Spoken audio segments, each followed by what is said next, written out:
Oi, oi, meus queridos, tudo bem com vocês? Hoje eu trago a resenha do live action Branca de Neve. Vamos lá?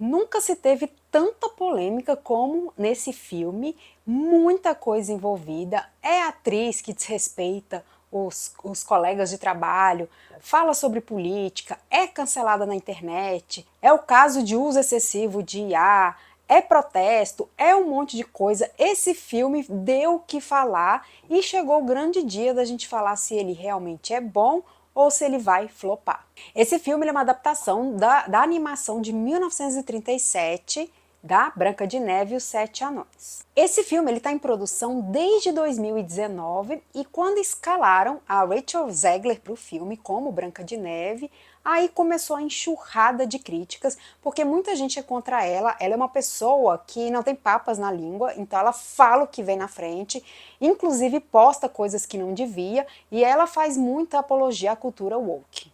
E muita gente ficou se perguntando como seria esse live action trazer para a atualidade. Eles seriam fiéis à animação ou mudaria alguma coisa? Em entrevista, a Rachel Zegler sempre afirmou que o filme seria mudado em algumas partes para poder trazer para a atualidade. E aí veio uma história de que iam cortar a cena do beijo do príncipe com a Branca de Neve, que iam trazer uma Branca de Neve mais feminista, que ia lutar contra a Rainha Má, contra todo mundo. E aí eu fiquei pensando, gente, é uma adaptação a live action, vamos ser fiel, né? Não vale a pena, na minha opinião, acho que quando falam que é um live action, tem que seguir a risca, tem que trazer tudo bonitinho, tem que ser fiel, na minha opinião. Se a gente, por exemplo, pegar aí Cinderela, A Bela e a Fera, que pra mim foi totalmente fiel, e acho que inclusive o Lilo e Stitch também vai ser bem fiel. Mas aqui ele traz realmente algumas mudanças.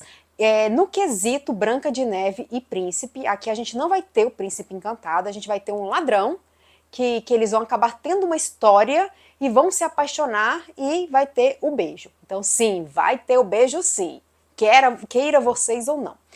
E eu achei interessante, porque assim, quando a gente lembra da história lá, do desenho, a história do príncipe e dela é uma história muito fútil, se a gente for parar pra pensar, né? Eles se encontram ali enquanto ela tá cantando, eles começam a cantar juntos, se apaixonam e the end. E aqui não, eu acho que eles deram quiseram dar mais ênfase a esse romance, explorar mais a história. Então, fizeram eles se conhecerem, eles terem uma interação antes de qualquer coisa. Então, eles tiveram mais tempo em cena, tiveram mais cenas envolvidos, né, com a Branca de Neve e o príncipe, se assim a gente pode chamar.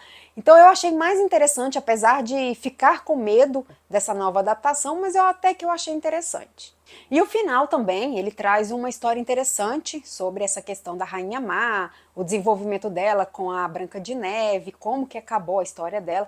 Então, esses pontos que foram mudados, eu achei interessante e, na minha opinião, não fizeram tanta diferença como eu imaginei que fosse. A Rainha Má, a gente sabe que é a Gal Gadot que faz o papel, e ela tá incrível, maravilhosa, linda. Ela nasceu para esse papel, gente, ela tá incrível. Primeiramente por conta do perfil dela, fisicamente falando, ela tem um ar vilanesco, ela tem toda a estrutura, ela é uma mulher alta, né, muito bonita, e ela conseguiu trazer isso aqui muito bem. E o que me surpreendeu mais ainda foi quando ela cantou. Eu fiquei pensando, né, Gal Gadot, será que ela é uma boa cantora e tudo? E me surpreendeu muito, muito positivamente.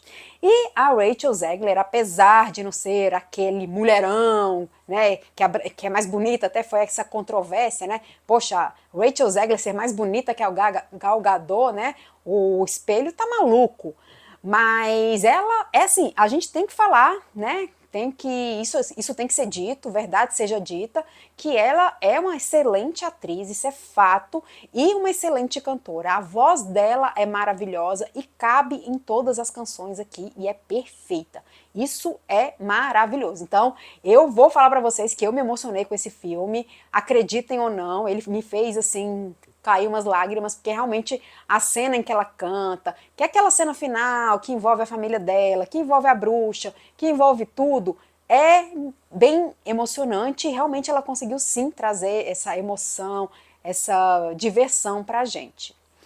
A questão dos efeitos visuais, efeitos práticos, o IA, entre outras coisas, incomoda bastante.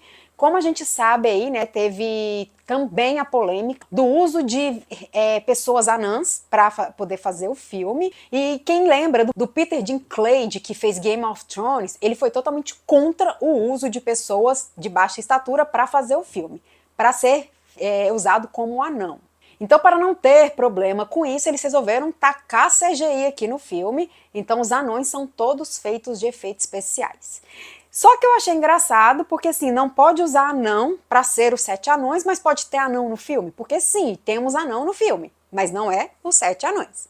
Então, assim, eu achei desnecessário, besta, ridículo, assim, essa briga, né, essa coisa de, ai, não pode usar isso, não pode ser aquilo, tá difamando. Cara, eu acho assim que é uma história, é um conto da Disney de 1900 e bolinha. Então assim, poxa, não tem o porquê ter essa coisa do preconceito, de cancelamento, de ai, não pode ter isso, não pode ter o beijo, porque você está incentivando as meninas a depender de homens. Ah, não pode ter anão, que você está denegrindo a imagem.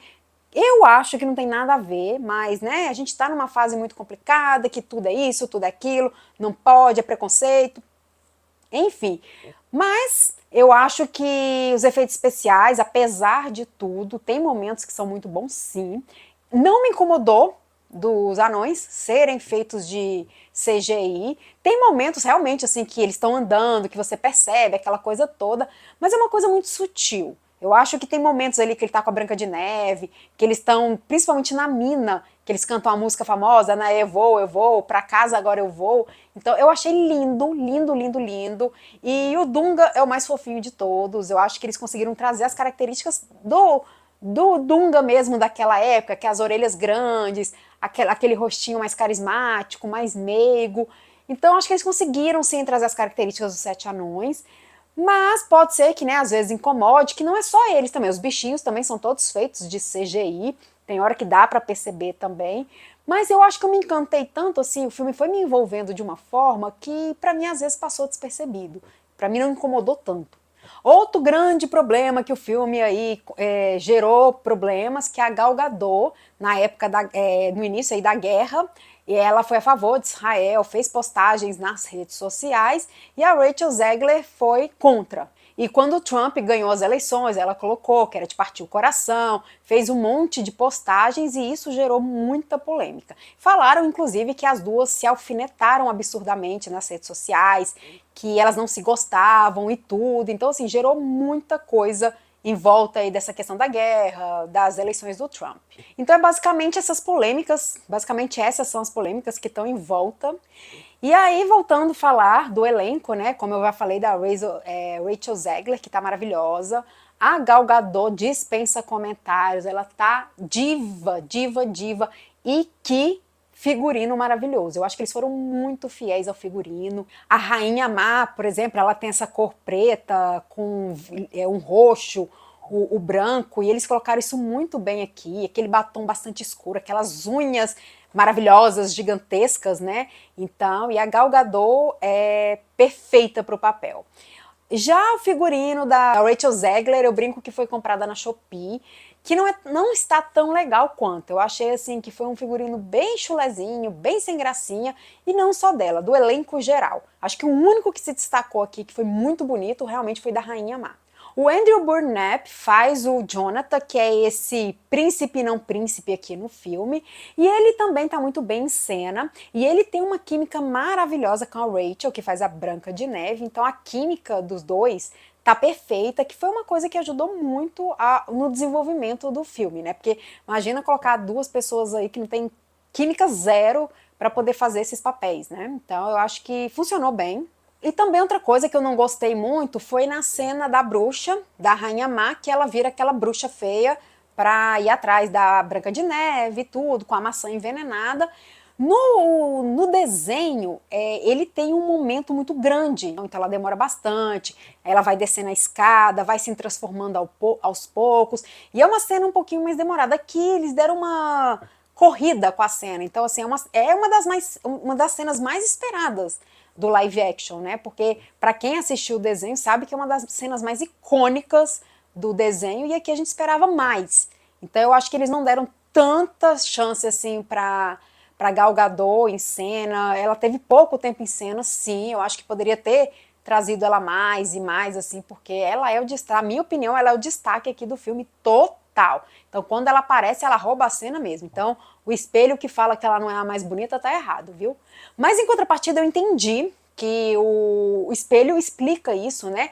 Não é só a beleza de fora, a beleza estética, que o coração também conta. Então, por isso que a Branca de Neve é mais bonita que ela, porque ela tem um bom coração, ela é uma pessoa bondosa e ela tem a beleza interna, coisa que a Rainha Má não tem. Então essa explicação também foi interessante, né? Porque a gente ficou com tanto ranço de pensar como que a Gal Gadot é mais feia que ela, não tem como. Mas com essa explicação até que, né, a gente pode considerar. Então eu vou falar que realmente ele me surpreendeu. Eu fui com zero expectativa para esse filme, achando que ia flopar total. Eu ia dar nota 0, 1, 2 no máximo.